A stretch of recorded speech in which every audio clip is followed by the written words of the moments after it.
그래서 하루는 이런 간판을 이렇게 바깥에다 내걸었다고 합니다. 뭐라고 적어냈냐면, 오늘은 한 그릇에 5불, 내일은 공짜. 그랬더니 어떻게 됐겠습니까? 사람들이 막 난리가 난 거예요. 여기저기서 구름대처럼 몰려들었습니다. 많은 사람이 와서 이제 짜장면을 먹고 그 간판을 보고 다음날 또 와서 짜장면을 시켜 먹었습니다. 잘 먹고 나가는데 주인이 뭐라 그랬겠어요? 돈 내고 가십시오 그랬답니다. 그랬더니 짜장면 먹은 손님이 내일 공짜라 하지 않았냐고. 그랬더니 주인이 내일은 공짜죠. 근데 오늘은 돈 내셔야지요. 그렇게 말씀을 했다고 합니다. 재밌지 않습니까? 코카콜라 사장이 이런 얘기를 했대죠. 시간은 아무도 기다려주지 않습니다. 어제는 이미 지나간 역사며 미래는 알 수 없습니다. 오늘이야말로 당신에게 주어진 최고의 선물입니다. 그래서 우리는 현재를, 프레젠을 선물, 프레젠을 부릅니다. 그렇죠? 어제는 역사고 내일은 비밀이고 오늘이야말로 우리에게 주어진 최고의 선물이라고 합니다. 자, 오늘의 은혜가 내게 족함을 고백하면서 오늘이 지나면 그것조차도 좀 내려놓고 내일이라고 하는 오늘에 새롭게 주실 은혜를 사모해야 할 줄로 믿습니다. 그렇게 살아갈 때 우리는 하루하루가 하나님만을 의지하는 삶이 될 것이고, 그렇게 살아갈 때 우리는 매일매일마다 새롭게 다가오시는 하나님의 은혜와 섭리를 체험하게 될 줄로 믿습니다. 2014년의 축복에 감사해야 됩니다. 그러나 한편 2014년의 실패에도 감사해야 됩니다. 그러나 그 모든 것을 뒤로 덮고 뒤로 하고 우리는 2015년 오늘 나에게 임할, 우리 가정과 우리가 섬기는 교회에 임할 새로운 은총과 복을 소망해야 할 줄로 믿습니다. 오늘 말씀을 보면은 창세기 1장 말씀인데요, 천지를 하나님께서 창조하신 말씀 속에 보면 보시기에 좋았더라 이런 말씀이 참 많이 나옵니다. 그렇죠? 보시기에 좋았더라. 한번 따라 하시겠습니까? 보시기에 좋았더라. 그리고 창조의 말씀 가운데 많이 나오는 구절이 그대로 되니라 이런 말씀이 많이 있어요. 한번 따라 해보시겠습니까? 그대로 되니라. 아멘입니까? 보시기에 좋았더라. 그대로 되니라. 참 은혜의 말씀인데, 이 말씀과 더불어서요 똑같은 6번 나오는 말씀의 구절이 있는데, 그 구절이 뭐냐면 저녁이 되며 아침이 되니라고 하는 구절입니다. 뭐라고요? 저녁이 되며 아침이 되니 구절이에요. 여러분, 우리가 가지고 있는 하루의 개념은, 시간 개념은 아침부터 저녁까지라고 하죠. 근데 이 유대인들은 좀 독특하게 아침부터 저녁까지가 하루가 아니라 이 저녁이 되며 아침이 되니 이 개념으로 하루를 이해하는 것 같습니다. 여러분, 밤은 이미 늦었다는 인생관이고 아침은 아직 늦지 않았다는 인생관입니다. 우리는 흔히 아침에 일어나서 밤 어둠을 끝나지만 유대인들은 밤에 시작해서 아침에 마무리를 짓는다고 하는 것이죠. 독특합니다. 밤은 비관이고 아침은 소망입니다. 밤은 끝이고 아침은 시작입니다. 저녁이 되면 아침이 되니, 이 말씀 묵상하면서 저녁이 되며 아침이 되니는 소망의 사람됨을 우리에게 가르쳐 주는 것이라 믿습니다. 저녁은 어둠이고 아침은 빛입니다. 저녁은 절망이고 아침은 소망인 거예요. 이스라엘 백성이 애굽 땅에서 살 때 애굽 백성이 사는 곳은 진한 어둠이 깔려 있었지만 이스라엘 백성이 사는 곳에는 광명이 비쳤어요. 출애굽기 10장에 보면은 이런 구절의 말씀이 있는데, 여호와께서 모세에게 이르시되 하늘을 향하여 내 손을 내밀어 애굽 땅 위에 흑암이 있게 하라. 곧 더듬을 만한 흑암이 이르라.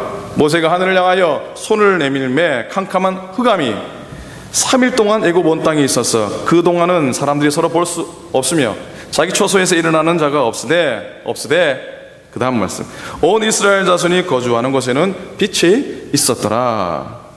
아무도 아멘 안 하시네요. 자, 이스라엘 자손이 거주하는 곳에는 빛이 있었더라. 아멘이죠. 이스라엘 백성이 거하는 곳, 하나님 백성이 거하는 곳에는 광명이 비추는 법이에요. 애굽은 밤의 인생이고 이스라엘 백성은 빛의 인생인 것이에요. 태양을 등지고 살아가면 그림자밖에 보이지 않습니다. 근데 태양을 바라보고 걸으면 눈부신 태양만 바라보게 되는 겁니다. 아침이 되는 인생관, 아침에 주시는 그 소망을 가지고 맞는 2015년 꼭 되시기를 주님의 이름으로 간절히 축복합니다. 아멘. 저녁이 되면 아침이 되니 이건 성령의 사람이죠. 성령은 마귀의 사람은 밤의 사람이고 성령의 사람은 낮의 사람이라 그런 말씀을 합니다. 하나님 마귀의 사람은 밤에 활동하고 하나님의 사람은 아침에 움직입니다. 밤은 마귀의 시간이고 새벽은 하나님의 시간입니다. 죄를 좋아하는 이들은 밤에 활동하고요, 성령의 사람은 아침에 새벽에 활동합니다. 홍해 갈라진 것 새벽이지요. 만나가 내린 것 새벽이지요. 여리고성 무너진 것 새벽이지요. 예수님이 탄생할 시간, 예수님이 부활하신 시간 다 새벽인 겁니다. 중국 복음화의 선두였던 허드슨 테일러 선교사님이 이런 고백을 합니다. 내가 허드슨 테일러가 기도하는 모습을 보지 않고는 중국의 태양이 떠오르지 않는다. 그는 과감하게 선포합니다. 아침 일찍 새벽에 깨어나서 엎드리지 않고는 그 땅에 태양이 떠오르지 않을 것이라는 고백을 하게 됩니다. 올해도 새벽을 깨우고 아침을 깨우는 성령의 사람, 기도의 사람들이 꼭 되시기를 간절히 부탁을 드립니다. 아멘. 저녁이 되면 아침이 되니 새 출발의 사람입니다. 저녁은 휴식을 말하고 아침은 일의 시작이죠. 저녁이 되면 아침이 되리라는 말은 이제 일을 시작한다는 의미입니다. 다시 출발한다는 의미입니다.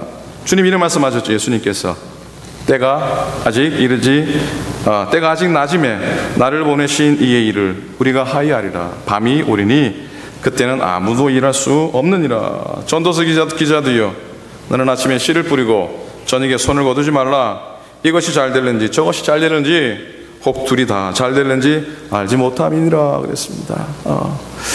여러분 용서하십시오. 소주 이름 좀 아십니까? 예, 모르시는 것처럼 가만히 계신데 제가 가르쳐 드릴게요. 백세주, 입세주, 봄봄, 제이, 시원, 이런 것들 잘 모르세요? 이제 가르쳐 드릴게요. 그 중에 제일 좋은 이름이 뭐냐면 아침 이슬, 처음처럼, 참 이슬. 이거 소주 이름이 너무 좋아요. 그죠? 좋은 건 다 갖다 붙였어요. 아침 이슬, 처음처럼, 참 이슬. 그래요. 그렇습니다. 아침이 좋은 것은 처음으로 돌아가서 그렇고요, 깨끗한 이슬이 내려서 아닐까 하는 것. 김성년님이 쓰신 지혜자의 노래 중에 이런 글이 있습니다. 사업이 어렵습니까? 처음 사업을 시작할 때 그 용기로 돌아가면 얼마든지 다시 시작할 수 있습니다. 모든 것을 잃었습니까? 처음 시작할 때의 무소유의 상태로 돌아가면 다시 일어설 수 있습니다. 인간관계가 어렵습니까? 처음 느꼈던 그 사랑으로 돌아가면 회복할 수 있습니다. 처음 그 사랑, 처음 그 용기, 처음 그 믿음으로 돌아가면 어떤 난관도 능히 이겨낼 수 있는 것입니다 라고 적고 있습니다. 사랑하는 여러분, 처음 자리로 돌아가면 길이 다시 보입니다. 얽힌 실타래, 어려워진 인간관계, 헝클어진 일도요, 처음 자리로 돌아가면 실마리가 풀려가는 거야. 초심으로 돌아가면 닫힌 문도 다시 열릴 줄로 믿습니다. 아멘. 아멘. 여러분, 십만이라고 하는 단어를 아시죠? 그 십만이의 심자가 무슨 심자인 줄 아십니까? 한자로 마음심이죠. 그래서 이 십만이라는 말의 뜻이 뭐냐면 마음이 옹골찬 사람이라는 것이 십만이랍니다. 십만이. 한국 사람도 비슷하겠지만 미국 사람들이 한 80% 정도가 연초에 세운 계획을 연말까지 계속 지속시키는 데 실패한다고 합니다. 일주일 만에 23%가 포기하고 한 달이 지나면 45%가 포기합니다. 그래서 이런 게 싫다 그래서 아예 연초에 계획을 안 세우는 사람이 있죠. 저 같은 사람은 별로 계획을 안 세웁니다. 계획을 세워도 잘 못하는 것 많기 때문에. 어떤 글을 보니까요, 10만이가 되기 위해서, 마음이 옹골찬 사람이 되기 위해서 5가지의 마음을 가지면 된답니다. 5가지 심. 첫 번째는요, 작심이랍니다. 마음 먹는 것이죠. 뭐라고요? 작심이에요. 작심. 두 번째는 초심입니다. 무언가를 작심하는 이들에게 주어지는 선물이 이 초심이 됩니다. 초심. 처음 마음을 가지고 출발하는 것. 그 첫사랑, 첫 출근, 첫 만남, 첫 신앙. 참 그런 얘기만 들으면은 마음이 이렇게 설레고 풋풋하고 생기가 돌죠. 근데 이 초심만 하고 되지 않죠. 초심을 가지고 출발해서 끝까지 가려면 뭐가 필요하냐면 열심이 필요하답니다. 뭐가 필요하다고요? 열심. 초심의 다리를 건너가면은 이 열심이라는 다리가 나오는데 그걸 잘 걸어가야 되는 겁니다. 그리고 열심을 다해 가는데 이것도 힘들어요. 열심 다음에 나오는 심이 뭔지 아십니까? 뭔지 아세요? 뒷심이에요. 뒷심. 뭐라고요? 뒷심. 이게 참 긴 다리입니다. 이게 짧지 않는 다리라고 하죠. 좀 긴 다리인데 이 참 달려가야 돼요. 근데 뒷심을 열심히 가지고 하려고 그러는데 작심이라는 친구가 늘 데리고 댕기고 다니는 친구가 하나 더 있습니다. 뭔지 아세요? 작심이가 늘 데리고 다니는 친구가 있는데 그게 뭐냐면 3일이라는 친구입니다. 그래서 뭐가 됩니까? 작심 3일이라고 합니다. 그런데 그걸 이길 수 있는 백신을 받아야 된다는데 그게 오기라고 합니다. 오기. 그리고 마지막에 하나 더 있습니다. 무슨 심이냐면 뚝심입니다. 뭐라고요? 뚝심입니다. 마지막 다리인 뚝심의 다리가 남습니다. 근데 이 마지막 다리인 뚝심의 다리를 건너가기 위해서 옹골차게 가져야 될 마음이 고백이 하나 있다면 뭐냐면 죽기 아니면 까무러치기다 라고 하는 마음을 가져야지 뚝심의 다리를 건너갈 수 있다고 하죠. 오늘도 그런 마음 가지고 승리자의 마음을 갖기 원하는데 믿는 우리에게 가장 중요한 마음은 예수님 마음 아니겠습니까? 하나님 마음 아니겠습니까? 사랑하는 여러분, 사람은 누구나 자기의 본래의 모습이 있습니다. 본래의 모습과 형상을 회복해야 됩니다. 오늘 본문의 말씀 보니까 26절이죠. 26절에 하나님이 이르시되 우리 형상을 따라 우리의 모양대로 우리가 사람 만들고 그들로 바다의 물고기와 하늘의 새와 가축과 온 땅의 기는 모든 것을 다스리게 하자 하시고 보시기에 하나님이 자기 형상 곧 하나님의 형상대로 사람을 창조하시되 남자와 여자를 창조하시고 그랬습니다. 자, 누구의 형상대로 지음받았다고요? 누구의 형상대로요? 하나님의 형상대로입니다. 하나님의 형상대로. 하나님이 왜 인간을 창조하였습니까? 28절에 보면 분명한 이유가 나와 있습니다. 28절 첫 구절에 하나님이 그들에게 복을 주시며 그랬어요. 따라 하시겠습니까? 하나님이 그들에게 복을 주시며, 따라하라 그랬잖아요. 그죠? 하나님이 그들에게 복을 주시며, 하나님이 그들에게 복을 주시며, 하나님이 뭘 주신다고요? 복을 주신다고 했어요. 오늘 안에도 하나님의 복과 평안 가운데 거하시기 원하십니까? 아멘입니까? 하나님 그렇게 채워 주실 줄로 믿습니다. 왜? 우리에게 복을 주시기 위해서 하나님이 우리를 만드셨기 때문이라는 것이죠. 가정도 직장도 교회도 나라도 모두가 하나님의 복이 정말 주어지는 그런 은혜를 누리라고 하는 것이죠. 복된 자로 살아가는 것이야말로 우리를 지으신 하나님의 소망이에요. 원래 인간의 모습이라고 믿습니다. 저희 아버지가 어릴 적부터 예전에 늘 지금은 그렇지 않으시지만 저에게 툭툭 던지는 말씀 한마디가 있었는데 뭐냐면 용서하십시오. 너는 참 복이 많은 아이다 라고 그렇게 한 번씩에게 툭툭 던져주셨어요. 너는 참 복이 많은 아이다. 그 말씀이 늘 마음속에 남습니다. 그럼 자녀에게 어떤 말 한마디 내가 던질까? 너는 참 복된 아이다 라고 오늘부터 너는 참 복된 아이다 라고 말씀해 주시기를 바랍니다. 그래요, 저는 참 복이 많은 아이였고 지금은 복이 많은 목사입니다. 뭐 그렇게 믿으십니까? 뭐 아니면 할 수 없고요. 저는 참 복이 많은 목사입니다. 진짜 복이 많은 목사입니다. 여러분들도 하나님 나는 참 하나님의 복 받은 사람이고 복 있는 사람입니다 고백하면 하나님이 그리 이루실 줄로 믿습니다. 하나님이 왜 유대 백성을 선민으로 택하셨습니까? 너희가 수고해서 온 세계에 하나님의 복을 나누어 주는 자가 되라는 뜻이죠. 너희는 땅 끝까지 하나님의 복을 나누어 주라. 열매 맺는 가지는 더 맺게 하려 하여 이를 깨끗하게 하시니라 말씀하시죠. 축복의 통로가 되라. 축복의 근원이 되라는 것입니다. 내가 받은 복으로 또 다른 사람을 복되게 하라는 복이죠. 태초부터 하나님의 복으로 인간이 창조되었기 때문에 복을 받아야 살 수 있는 존재입니다. 예수 그리스도의 복음은 인간을 복되게 하는 최대의 선물이고 우리는 이 복을 나누어 주기 위해서 노력해야 되는 것이죠. 역사에 빛을 남긴 모든 사람들이 하나님의 복을 많은 사람에게 나누어 주었던 역할을 한 사람들 아닙니까? 새해가 되면 첫 번 인사로 우리는 새해 복 많이 받으십시오 라고 얘기합니다. 여러분, 새해 복 많이 받으십시오 라는 말의 뜻이 뭔지 아십니까? 새해에는 내가 당신의 복이 되겠습니다 라고 하는 고백이라는 것이죠. 새해에는 내가 당신의 복이 되겠습니다. 제가 당신의 복이 되겠습니다. 내가 있음으로 당신 행복하고 당신이 있으므로 내가 행복해지는 관계로 이 새해를 살기 원합니다 라는 고백인 줄 믿습니다. 교회가 뭡니까? 그러한 복을 나누어주는 곳이 되어야 되죠. 2014년 사랑의 교회 또 주향한 교회가 믿음 안에 하나 되어서 2015년을 새롭게 맞이합니다. 여러분, 두 교회가 합하면은 흑자가 되겠습니까? 적자가 되겠습니까? 계산이 안 나옵니까?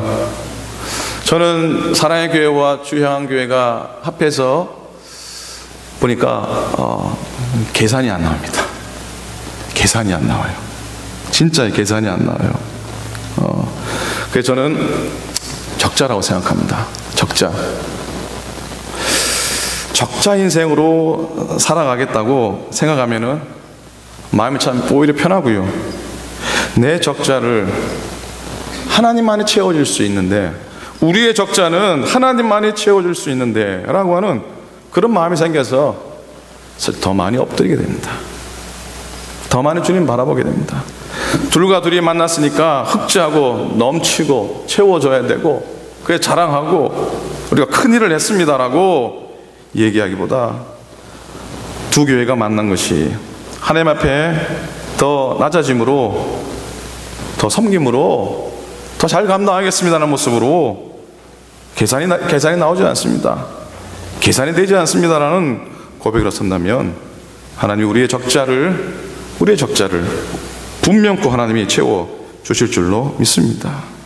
가정에서도 내가 잘났는데 집사람 보고 그래 당신 잘났다, 당신 팔뚝 굵다 그러지 마시고요.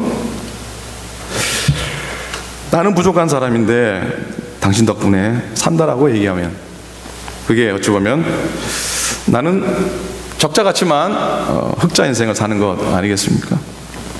나는 마누라 덕분에 산다. 저는 늘 그렇게 고백합니다. 마덕사가 뭔지 아십니까? 마덕사가 뭐냐면 마누라 덕분에 사는 사람이 마덕사입니다. 제가 마덕사입니다. 적자 인생이고, 그러나 시간 지나면 이게 흑자 인생이 되어 있는 거예요. 당장 손해보는 것 같지만 복이 되어 돌아오는 것이죠. 내가 좀 못났지라고. 가정에서도 직장 동료 사이에서도 그렇게 고백하는 것이 오히려 지혜인 줄로 믿습니다. 그러면 서로 얼굴 볼 필요를 없고요, 마음의 평화, 얼굴에 미소가 피어오릅니다. 예수님이 그러셨습니다. 예수님은 그 몸마저 우리에게 주셨습니다. 완전 손해보시며 사셨습니다. 애들 말처럼 완전 손해보며 사셨습니다. 공짜로 다 가져가라. 내가 줄 건 이제 이것밖에 없다라고 피 흘리시면서, 피 흘리고 쓰러지면서 다 가져가라 하셨습니다. 나는 이제 아무것도 없다는 것이죠. 이 땅에서 예수님만큼 적자 인생을 산 사람이 어디 있습니까? 그러나 그분 보고 적자 인생 살았다고 누가 손가락질합니까? 정말로 흑자 인생을 사셨고 정말로 놀라운 인생을 사시지 않으셨습니까? 그분 때문에 우리가 구원받지 않았습니까? 나 때문에 한 영혼이 구원받고, 나 때문에 내 부족함의 고백과 내 연약함이지만 나를 통해서 한 영혼이 구원받으면 그만한 흑자 인생이 어디 있는 겁니까? 나는 아무것도 아닙니다 고백하는 것, 당신이 다 드렸던 것처럼 나도 다 내려놓을 수 있습니다라는 고백으로 살아갔으면 좋겠습니다. 사랑하는 여러분, 새해 시작을 하나님 앞에서 드리면서 우리는 오늘 성경의 첫 장을 묵상했습니다. 그런데 인류의 시작이 하나님의 축복으로 선언되었던 것처럼 성경에 끝나는 요한계시록 22장에도 이 책의 예언의 말씀을 지키는 자는 복이 있으리로다 라고 말씀합니다. 성경은 복에서 시작해서 복으로 끝이 나도록 되어 있습니다. 올 한 해 내내 우리 가운데 하나님의 소망과 하나님의 축복으로 문을 열고, 그리고 올 한 해 내내 그 은혜를 따라 살아가면서 우리 하나님의 주시는 복으로 올 한 해를 마무리하고 하나님 주신 소망으로 올 한 해를 가득 채워가는 여러분의 가정들, 여러분의 심령들, 그리고 우리 교회 재단 될 수 있기를 주님의 이름으로 간절히 축원을 드립니다.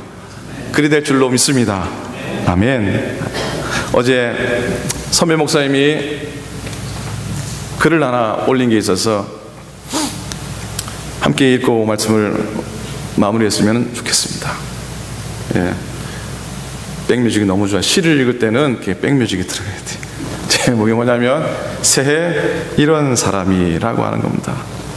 저 한국 시골에서 목회하는 목사님인데 그 목사님이 이렇게 참 글을 많이 올려주세요.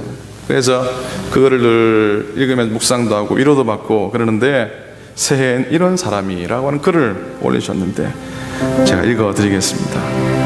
평범하지만 가슴에 별을 지닌 따뜻함으로 어려움 속에서도 절망하지 않고 신뢰와 용기로서 나아가는 기도의 사람이 되게 해주시옵소서.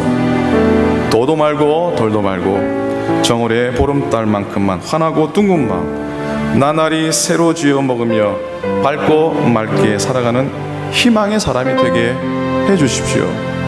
저의 삶의 새해라는 또 하나의 문을 열어주신 주님, 이 문을 통해 세상을 바라보고 사람을 바라보며 옳고 그른 것을 잘 분별할 줄 아는 지혜의 사람이 되게 해주십시오. 너무 튀지 않는 빛깔로 누구에게나 친구로 다가서는 이웃, 그러면서도 말보다 행동이 뜨거운 진실로 앞서는 사랑의 사람이 되게 해주십시오. 오랜 기다림과 아픔의 열매인 마음의 평화를 소중히 여기며 화해와 용서를 먼저 실천하는 평화의 사람이 되게 해주십시오.